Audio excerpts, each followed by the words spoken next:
Hello everyone, welcome back to my channel. आज मैं आप सबके साथ दुनिया के सबसे बड़े शिक्षण संस्थान जिसको हम नालंदा यूनिवर्सिटी के नाम से जानते हैं, कैसे वो एक खंडहर में तब्दील हो गया, उनके बारे में डिस्कस करूंगी।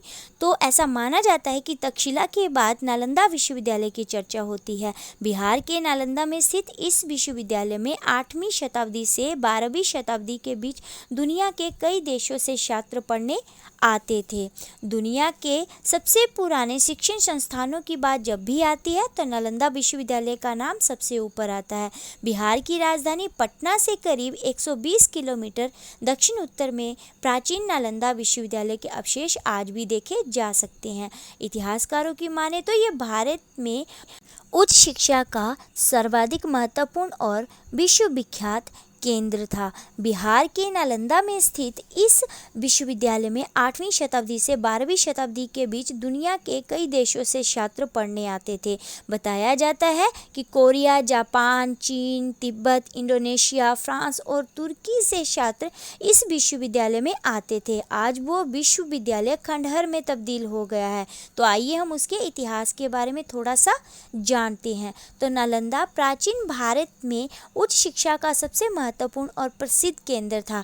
बौद्ध काल में भारत शिक्षा का केंद्र था। इस विश्वविद्यालय की स्थापना गुप्त शासक कुमारगुप्त प्रथम ने की थी। 9वीं शताब्दी से 12वीं शताब्दी तक इस विश्वविद्यालय को अंतर्राष्ट्रीय ख्याति प्राप्त थी। यहाँ इतनी किताबें रखी थी कि जिन्हें गिन पाना आसान नहीं था। हर विषय की किताबें इस विश्वविद्यालय में मौजूद थी। प्राचीन नालंदा विश्वविद्यालय में 300 कमरे, 7 बड़े बड़े कक्ष और अध्ययन के लिए 9 मंजिला एक विशाल पुस्तकालय था, जिसमें 3 लाख से भी अधिक किताबें थी। प्राचीन नालंदा विश्वविद्यालय का पूरा परिसर एक विशाल दीवार से घिरा हुआ था, जिसमें प्रवेश के लिए केवल एक मुख्य द्वार हुआ करता था। अब मैं बताऊंगी कि इस विशाल विश्वविद्यालय का पतन कैसे हुआ। तो नालंदा विश्वविद्यालय का पतन कैसे और कब हुआ, इसके बारे में भी एक इतिहास है, एक हिस्ट्री है। जैसा कि अभिलेखों के अनुसार नालंदा विश्वविद्यालय को आक्रमणकारियों ने 3 बार नष्ट किया था, लेकिन केवल 2 ही बार इसको पुनर्निर्मित किया गया। पहला जो विनाश था वो स्कंदगुप्त के शासनकाल के दौरान मिहिर कुल के तहत ह्यून के कारण हुआ था, लेकिन स्कंदगुप्त के अधिकारियों ने पुस्तकालय की मुरम्मत करवाई और एक बड़ी इमारत के साथ इसमें सुधार किया था। दूसरा विनाश 7वीं शताब्दी की शुरुआत में गोदास ने किया था। इस बार बौद्ध राजा हर्षवर्धन ने विश्वविद्यालय की मरम्मत करवाई थी। तीसरा और सबसे विनाशकारी हमला वो 1193 में तुर्क सेनापति इख्तियारुद्दीन मोहम्मद बिन बख्तियार खिलजी और उनकी सेना ने प्राचीन नालंदा विश्वविद्यालय को नष्ट कर दिया था।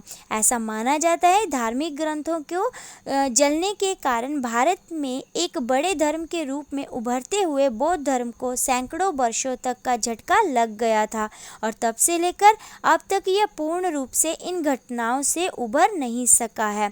उस समय बख्तियार खिलजी ने उत्तर भारत में बौद्धों द्वारा शासित कुछ क्षेत्रों पर कब्जा कर लिया था और एक बार वह काफ़ी बीमार पड़ा। उसने अपने हकीमों से काफ़ी इलाज करवाया, लेकिन वह ठीक नहीं हो सका और मरणासन स्थिति में पहुंच गया।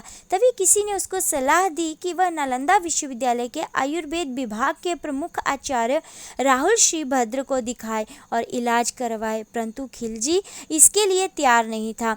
उसे अपने हकीमों पर ज़्यादा भरोसा था।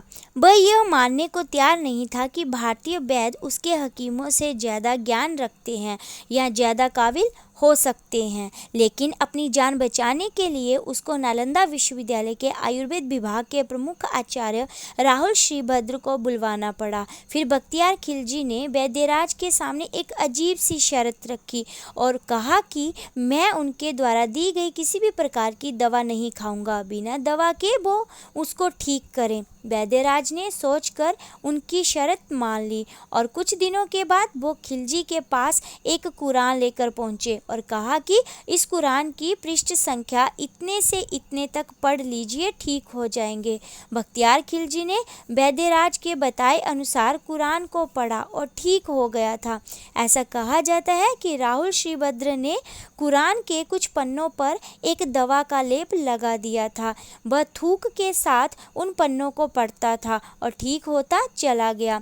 खिलजी इस तथ्य से परेशान रहने लगा कि एक भारतीय विद्वान और शिक्षक को उनके हकीमों से ज़्यादा ज्ञान था। फिर उसने देश से ज्ञान, बौद्ध धर्म और आयुर्वेद की जड़ों को नष्ट करने का फैसला किया। परिणाम स्वरूप खिलजी ने नालंदा की महान पुस्तकालय में आग लगा दी और लगभग 9 मिलियन पांडुलिपियों को जला दिया।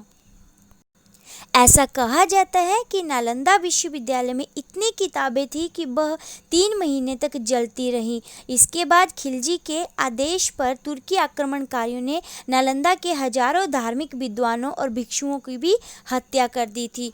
तो ये थी हमारी महान, जो हमारी एक वेस्ट यूनिवर्सिटी थी, उसका इतिहास, उसकी हिस्ट्री। आई होप आप सबको मेरी जानकारी अच्छी लगी होगी। अगर आप सबको मेरी जानकारी अच्छी लगी है, you all have a request to like, share and subscribe my channel. Thanks to all. Happy learning.